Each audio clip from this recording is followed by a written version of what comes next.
はい、皆さんこんにちは。不動産 YouTuber のハッシーです。いつもご視聴いただきありがとうございます。本日は京都市上京区からこちらの中古物件をご紹介させていただきます。今回のお住まいは民泊仕様にリノベーションされた賃貸物件です。実は1年間の賃貸契約を締結されており、オーナーチェンジといった形になるため1年間はご自身でお住みいただくことができません。本日はお引き渡し前に撮影をさせていただくことになりました。物件については土地面積は約14坪弱、建物は築52年、建坪は約16坪といった京都ならではの狭小連棟住宅です。気になる販売条件は概要欄のリンクからご参照ください。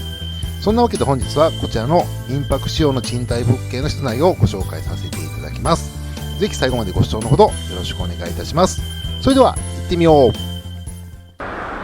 それではまずは外回りのご紹介からさせていただきます。今回のお住まいの前面道路がこちら千本通りという大通りに面しておりまして、こういった形の自転車専用道路もついております。そしてその横に歩道もついているといった形ですね。そして今回ご紹介させていただくお住まいがこちらになります。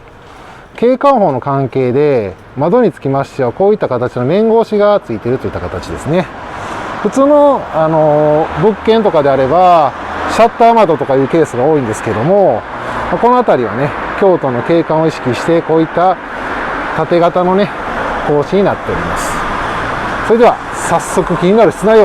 ご紹介させていただきます。オープン。はい、こちら引き戸開けていただきますと3枚の引き戸になってまして、こういった形で右手に寄るような形になってますね。そしてこちらが土間スペースなんですが、結構土間は広いですね。そして今回は民泊仕様といった形になっているので、ここがなんか受付みたいな形でカウンターにされているようですね。はい、こういった形でスリッパが縦置きできるような形になっております。で、ここからもね、下駄箱を避けていただいたら直接中には入っていただけるようにはなっているんですけども、今回は簡易縮小、民泊みたいな形でね作られていますので、こういった仕様になっております。そしてこの引き戸開けていただきますと、手前にこちらが約 5.6 畳ほどの洋室スペースになっております。現在はこういった形でソファーが置いてありますので、リビングスペースとして観光客の方につきましてはここでねくつろいでいただくような形になりそうですね。そしてこちらに大きな液晶テレビがあって、道路側にはこういった形の収納スペースがついてまして、はい、先ほどご紹介した格子のね柵がある扉になっております。エアコンもついてますね。はい、奥から見ていただくとこのような形になっております。実際この引き戸については、右にこう寄せていただくとこんな感じで入り口は広く取ってありますね。はい。そしてこの部分がですね、階段の部分なんですけども、ちょっと階段が、ある分、ここの天井高が少し低くなっております。そしてその奥開けていただきますと、こちらが畳数がちょっとはっきりしないんですけども、広さでいくとおそらく6畳ぐらいかなという形になっておりまして、キッチンにつきましてはこういった形の簡易式のキッチンになっております。上はこんな感じで、ワインを買ってきたらね、このワイングラスでねお酒を飲んでいただくこともできるようになってますね。でこちらにこの辺消防法の関係で消火器とか置かないとダメなんでしょうね。ありまして、あと冷蔵庫とか電子レンジも下に置いてあるといった形です。で、コンロはないので、調理とかはね、基本的にちょっと難しいので、買ってきていただいて、そこでね、使っていただくような形ですね。奥には洗濯機置き場と、ここに電気式のコンロありますね。一応上に炊飯器とかもあるんで、なんとか大層なことはできないかもしれないですけども、十分調理とかできそうな感じになってますね。で、こちらがダイニングテーブルが置いてあるダイニングスペースなんですが、ここだけで見ると約3畳ほどですね。で、ちょうどこちら、階段の下の部分の収納スペースなんですけれども、ここはダイニングテーブルがあるんで、ちょっと開けることができないんですが、こんな感じで、当たっちゃうんでね。ただ、ちょっと階段のね、下の部分になりますので、そんなに収納はできない感じですかね。はい。そしてこちらにですね、なんと、ちょっと小さめなんですが、坪庭がありますので、ちょっと京都の風情を感じていただくことができそうな感じではありますね。はい。そしてその右手にですね、引き戸がありまして、開けていただくと、こちらが1階のトイレスペースになってるんですね。で、このトイレはね、こんな感じの、ユニット的な感じのものなんですが、ここにね、実はまた折れ戸がありまして、これを開けていただくと、なんとここはシャワールームになってるんですね。なので、旅行行かれて、ちょっと汗をかいた時に、ここでね、汗を流していただくことができるような形で、簡易的にシャワールームもついております。そしてこちらが、こちら洗面室ですね。はい。洗濯機は先ほどキッチンの横になってたので、こういった形の、ちょっとね、既製品ではない、ちょっと造作の洗面台のボールがありまして、姿見があって、上については少し物が置いていただけるようになっているといった形です。で、こちらのレバーを開けていただくと、ここはユニットバスになってますので、ゆっくりね、お風呂に浸かりたい場合は、こちらでね、お湯を張って、使っていただくこともできます。で、ここにね、実は窓があって、開けていただくとお風呂に使いながら、中庭を覗くこともできるんですが、今ちょっとすだれがついているので、はっきりは見えないんですが、そういった形でね、京都を満喫していただくことができるような形の配置になっております。続きまして、2階のお部屋のご紹介をしていきたいんですけども、こちらの階段があるんですが、ちょっとね、階段は、急勾配というまではいかないんですが、ちょっと勾配はある感じですかね。そして上がっていただくと、こちらが2階の廊下スペースになるわけなんですが、この辺りのね、引き戸が、もう昭和感すごい感じますよね。はい。割らないようにちょっと注意をしないといけないなと思うんですが、こちら開けていただきますと、こちらが西側のお部屋で約6畳の和室スペースになっております。正面には押し入れスペースと床の間がついてますね。で、これね、ちょっと見ていただくと、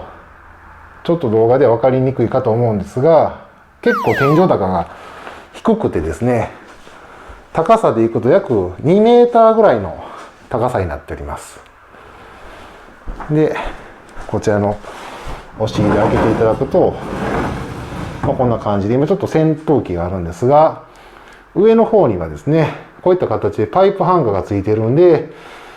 観光客の方がここにね、コートをかけていただいたりするようなことができるようになっております。そしてこちらの窓がですね、先ほどご紹介した大通りに面している、西側の窓なんですけども、ここにつきましてはですね、音の防止、遮音性を上げるために二重サッシになってるんですね。こちらとこちらと。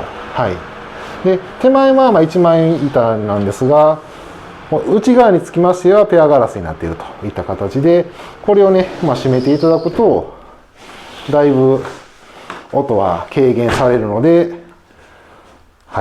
就寝していただくときもそんなに大通りに面しているからといってうるさいということはなさそうな感じがします。ちなみにですね、この引き戸を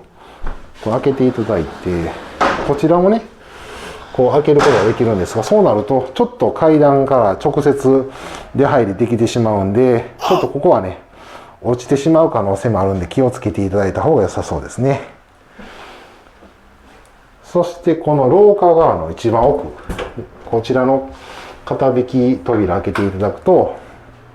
こちら2階のトイレスペースになっております。あんまり奥行きはないタイプではあるんですけども、はい、2階にもトイレが増設されておられます。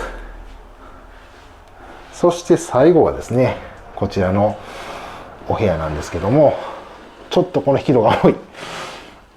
はい。こちらがちょっと変形した形なんですが、広さでいくとおそらく6畳ぐらいの広さになるかと思います。はい。畳の